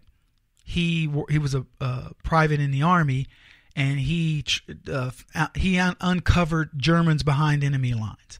And I'm looking for the clipping. I had it from years ago where they distinguish him with that, but I can't find it now. But I'm going to eventually find that. You get birth and death certificates, things like that. And you kind of, when you're working through it with somebody that's got your same DNA, it's fun because I was on the other line with one of my cousins who I'd never met, and he's telling me, "Yeah, man, so your uncle and my dad used to hang out together, and they didn't realize they were cousins." And then when my uncle called my grandmother, his mom, and said, "Yeah, I'm living in San Angelo," and she says, "You have cousins up there." And my uncle goes, "Really?" And she gives him the address. So he goes back with this buddy he's hanging out with, and he says, "Yeah, my mother said for me to go by and visit my cousin, who happens to live here, gave me the address." So as he's going over there, the guy he's with goes, "This is my house." And they found out they were cousins that way. And so now I talk to that guy's son, who I've never met, and he says to me, he relays that story to me. I told him, "I know your father. And, I met him 2 times, and my uncle told me this is your cousin. I didn't know how. I met your grandmother because I went to the house and didn't know who she was until." And I said, "But now I'm putting it all together because I can put the names to the faces and I know exactly where it is." So it's a cool thing to do. But here's why I say everybody should do this test. Because, number one, as a black person, I'm glad to know where I'm from. 23% Nigerian, 13% Senegal, 13% Cameroon, 10% Benin, Togo, 7% African, Southeastern, Bantu, whatever. And I'm going to go research those groups of people and kind of see because I've always said to myself, I could see relatives, like when I traveled through Africa, I could see relatives. I could go, okay, this person reminds me of Aunt Pie's family. This one reminds me of, Uncle Puka's, whatever. We all got nicknames. So, but I don't. But I'm just saying, those are real names, by the way.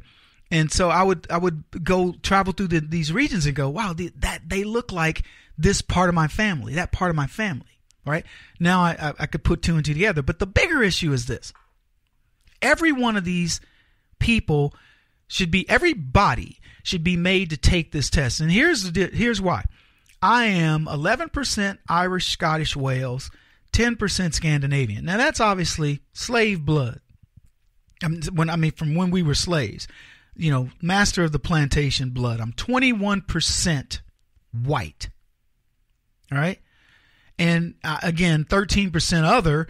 So I don't know if that rounds it out to anything else, but I can tell from the color of my skin, I'm not, some 98% Nigerian or Ghanaian or whatever.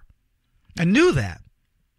And now I can look at this and go, so now I've got this Scottish blood, I've got this Scandinavian blood. And by the way, I'm going to go international, and I'm going to go find family internationally and make it a big deal because I think it's interesting. But I think that everybody should have to take this test. And what it would do is it would eliminate this whole issue of black, white, and other. What do you care? Why do we care? Why are we keeping up with these stats? If you wanted to call me hyphenated, I would be, oh, you mean Kevin Jackson, that Nigerian, Senegalese, Cameroon, Congolese, Irish, Benin, Togo, Scandinavian, South Africa, African, Southeastern, Bantu American? That's what you would have to call me. That's what I am. That's my genealogy. And it's got it all, mapped out over there from the the southeast coast, the east coast of South Africa, going towards the west, up into Cameroon and up into Senegal. That's my lineage.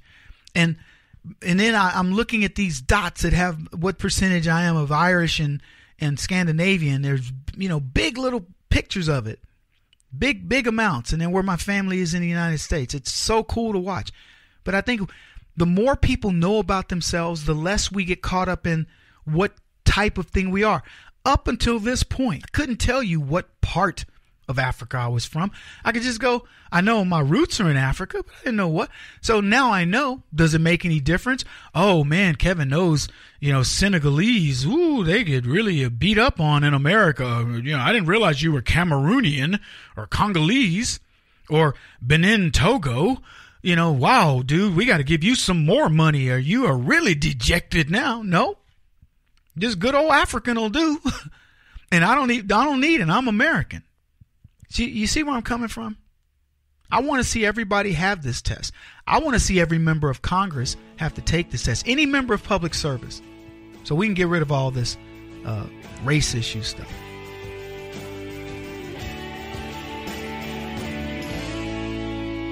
This is the Kevin Jackson Radio Show.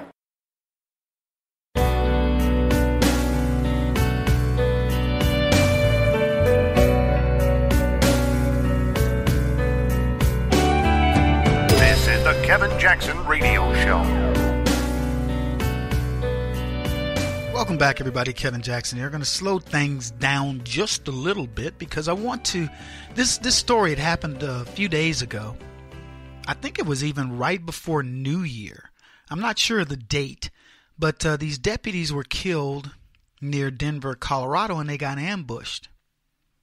And I remember thinking about as we prepared to usher in the new year that we had these remnants, these reminders of the era of Obama. The era where we lacked leadership, where people who should have sanity were in charge of this country, and they led people down the wrong path. And Barack Obama's a perfect example. There's nobody that can convince me otherwise when I think about what Barack Obama did to hurt the law enforcement officers and the institution of law. I mean, I'm not talking about just the police side. I'm talking about the other side, the jurisprudence side, where he let people just skate. Worse than that, than letting people skate, he actually tried to help them. Tried to help crooks, Hillary Clinton and many others. He used the power of the government for evil. Not only with the police, but with protecting Hillary Clinton and Comey and that crowd. And then had the gall to tell you that everything was good. Oh, yeah, we didn't have any scandals. Yeah, you don't have any scandals when you're the one running the scandals. When you're the one that says, look, don't let people know that the IRS did that. Don't let people know that we ginned up all this crap about Benghazi. Don't let people know that we ran arms into Mexico. Don't let people know that we let Hillary Clinton off the hook when we knew she was effectively running a racketeering organization that laundered money for nefarious people around the world. Now, we were scandal-free. Anyway, it was an ambush-style attack on these officers. One of them was dead. Four other ones were wounded, and was, as I said, was just outside of Denver. And it was based on a domestic violence, a domestic disturbance. And this is just, it amazes me that, these people that strap on that uniform go to these things that look like they're just mundane things. It's a domestic disturbance. So, it's a man and a woman having a tiff, whatever. And worst case scenario, let's just say for the sake of discussion, the guy's going to go to jail because he hit his wife or whatever. And you think, okay, routine. Real law enforcement officers will tell you there's no such thing as routine. Every situation has to be looked at as a potential life-ending situation for somebody. If you don't go there with that mentality, you end up dead. Anyway, here's what they said. They all went down within seconds of each other. I can only imagine. You guys remember that guy, Dormer? I think it was like Dorner or Dornier. He was a cop and he killed other cops. I saw the special on that. And some of the cops who were killed, man, this dude was a sniper. He was just, when he shot 3 times, it was 3 kills. It was crazy how good this guy was. He had law enforcement just scared to death.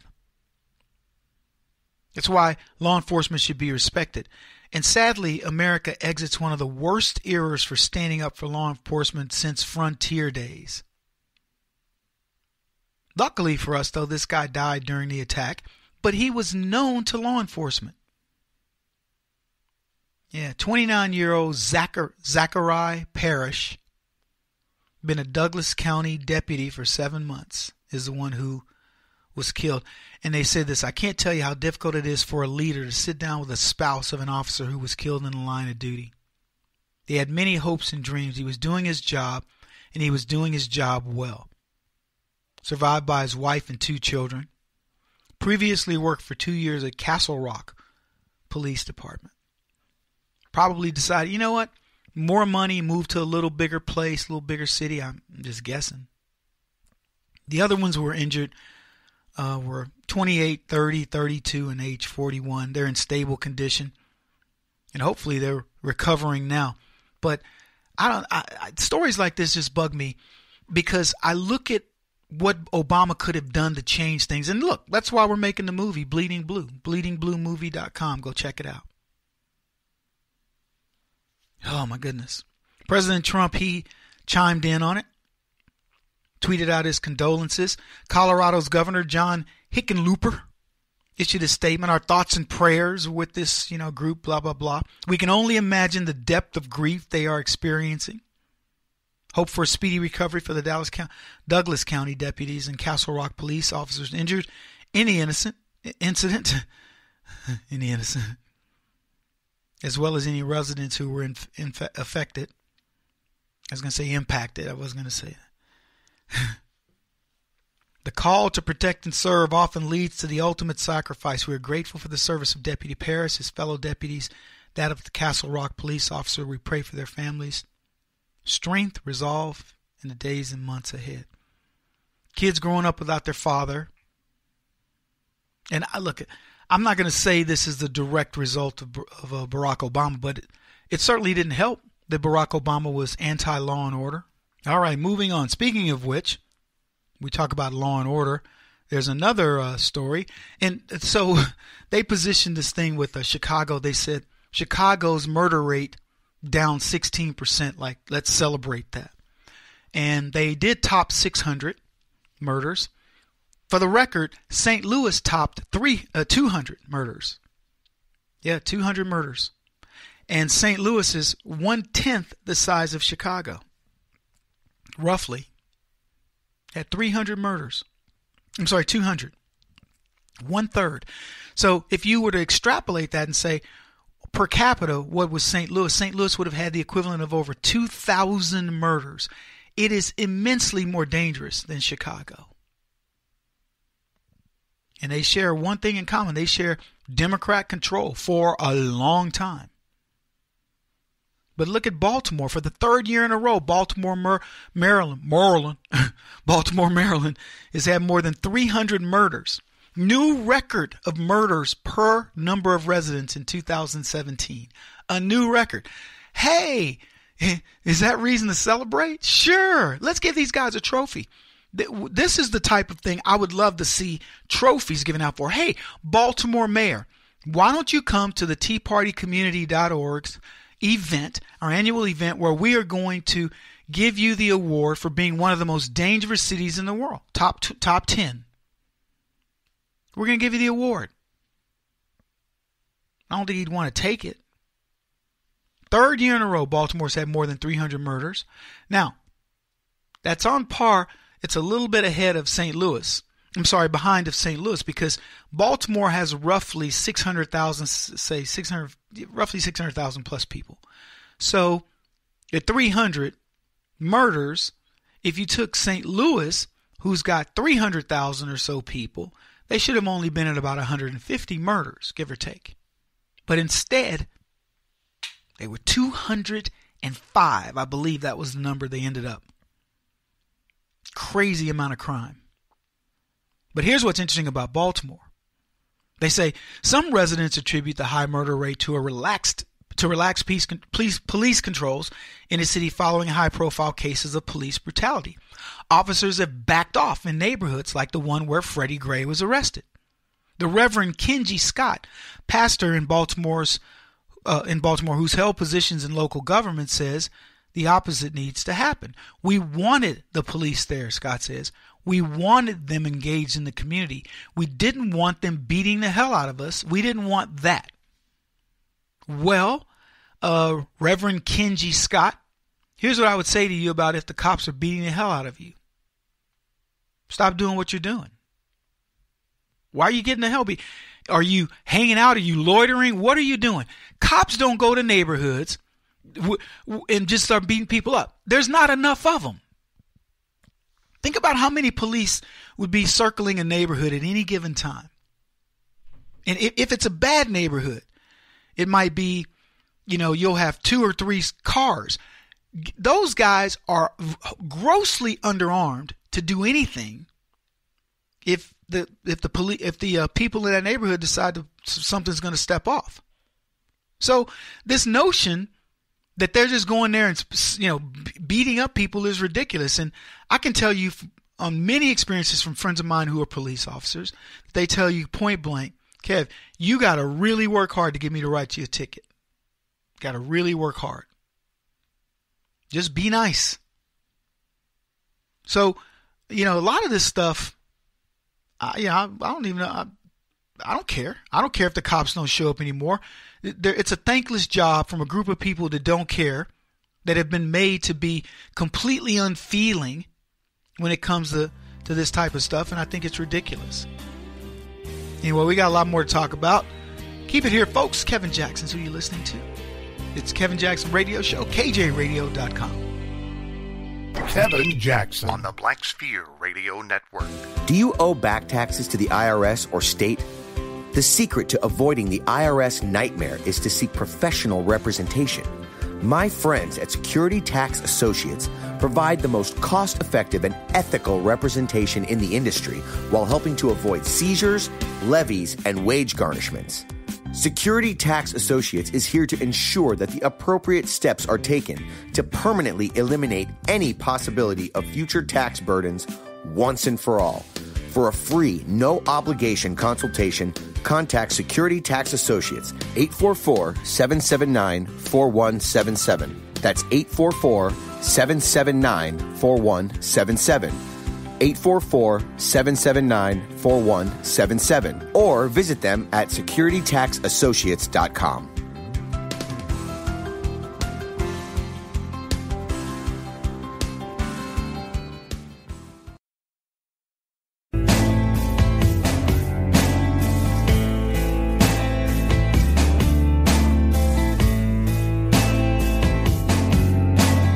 Putting an end to identity politics. This is the Kevin Jackson Radio Show. Welcome back, everybody. Kevin Jackson. It's the Kevin Jackson Show. You know what? You want to know what makes us different than the left? You want to know what our advantage is over the left? Well, before I tell you, KJRadio.com is where you can find out more about us. 844-551-8255. Our advantage over the left, Happy New Year, by the way, is knowing what we want. That's it. We are not driven by hatred. We're not driven by an ideology. We just want to do what's right. Now, we've been handed an ideology. Kevin, you're a conservative.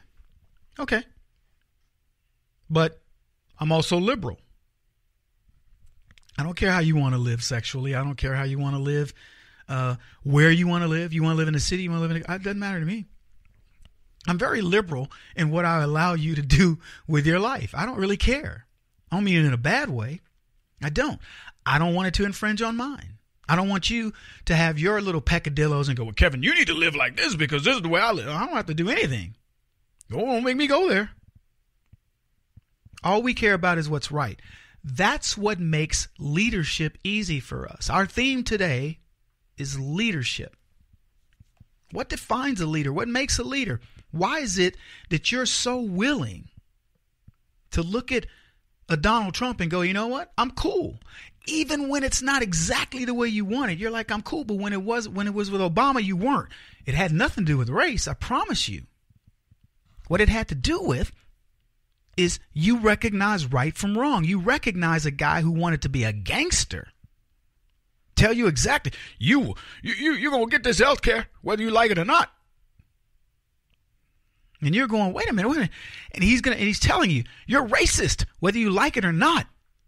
You will not like the police whether you like it or not. You will take the New World Order. You will listen to the UN. You will listen to all these voices that have no say in what you do. They don't dictate how you pay your bills or anything. The UN has no say in my life, but Barack Obama wanted them to have it. He's happy to turn things over to the New World Order. Climate change, trade, etc. We all got to get along like we haven't gotten along in the past. Was there a New World Order when people went from India and brought spices to, Turkey? No. There's never been a New World Order. There's never been a one world, let's do it this way. It was always based on, okay, you want to get your product to me? Great. I'll trade with you. Then I'll go trade with somebody else. The only thing that's changed in the way of trade is communication. People say, well, I don't want to pay any more or any less than this guy. Okay, no problem. There's my price. I can give you volume discounts, blah, blah, blah. That's all it's the evolution of that. Outside of that, why would I have a crop of something? I'm the only guy who has rubber. And I say, well, I want this to be regulated by the New World Order. Why would I do that? If the New World Order doesn't want to buy my rubber, you know what they'll do? They'll create a substance that does something similar. They won't use my product. There's nothing that's been designed or used in nature that can't be done with something else. It's just the truth. So, we got these people that want everything to be regulated. I don't know what the only thing I can guess is there's profit in it. And I'll tell you what else, in terms of our righteousness, there are all these litmus tests. They're easy to do. Easy test. So I'll give you a couple. If Trump had done what Hillary did, if he had an email thread that, like Hillary, hit a server in a basement, had a special IT guy that worked on it, and deleted 33,000 emails, we would be revolting against him. If he was presenting denying FOIA, doing everything he could not to give up the information, so to speak, we would be all over him. And so would the left. They would be mad. Oh, I can't believe, look at what he's doing. Look at what he's hiding. Trump, with respect to Russia, has been more forthcoming than you could possibly be. They don't say a word. They hold their hopes that he's still going to go down. If Trump did what Obama did during his administration, where he used the IRS as a tool, he ran guns into Mexico, he fabricated a story about Benghazi, that's just to name a few. We'd be livid. If he forced Obamacare down our throats, taking money away from us as opposed to giving it back, we would be livid. See, the difference is we know who Donald Trump is. We know what he wants. And even though everything doesn't go perfectly for us, we can see good results. And we say, you know what? We trust that what he's trying to do, even if we don't necessarily agree, it must be to serve the greater purpose. You cannot say that about Obama. Donald Trump isn't about change. He's about righteousness. American-centric righteousness. And I love that. I know you guys do as well. But also, let me tell you what I love more than that. I love the sense of desperation by the left. I saw an article, and here's what it reads. The campaign to discredit special counsel Robert Mueller has reached a shrill and desperate phase, as some believe it is more important to protect Donald Trump's interest than to establish how and why an adversarial government influenced the presidential election. Now, this isn't an article written 2 months ago or whatever. This is an article written over the holidays where a guy is still trying to proclaim that Donald Trump tried to influence the election. And here's what he went on to say this. The goal is to dismiss any findings damaging to the president as political bias, to invent corruption in the highest echelons of law enforcement, notably in the FBI, and to preempt any discovery of collusion between the Trump campaign and Russia with distractions. They're claiming that we're trying to distract from this investigation. Now, how are we doing that? I'm just curious, because as I said, you couldn't give away more stuff. The Trump campaign gave every email, 20,000 emails of Papadopoulos, said, go through them. Donald Trump Jr. gave every email and said, here, go through them. They've looked under every rock, for any type of evidence and the Trump campaign's giving it. Meanwhile, the very same people, this is what's so funny, the very same people who accuse Donald Trump of obstructionism completely ignore everything we've just been talking that I just mentioned earlier. Barack Obama covering, not doing FOIA requests, won't give us information about FISA court stuff. Hillary Clinton hiding servers, deleting emails, bleach bidding, and on. And they won't even recognize that. But here they will. And as I said, easy litmus test. There's hardly a conservative I know. If you flipped it and you put Donald Trump in any of those scenarios, we are all over this guy, demanding that he release this information, calling for his removal. They didn't say a word. He says much of the ringing chorus of victimhood slithering from a Twitter account which invariably overlooks pertinent facts. That's what he's talking about with Trump. So as 2018 begins and the second year of Mueller's investigation unfolds, we need to acknowledge a baseline of immutable truth. You're going to love this. And review what we have learned from the man Republicans recently considered the most scrupulous public servant in government. This is Mueller he's talking about. First, he's secured 2 guilty pleas.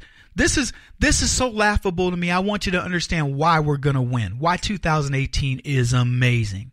So he's got his 2 guilty pleas. Michael Flynn, George Papadopoulos lied to the FBI about contact with the Russians, with Flynn asking Sergei Kislyak during the transition to eschew any sanction-related escalation.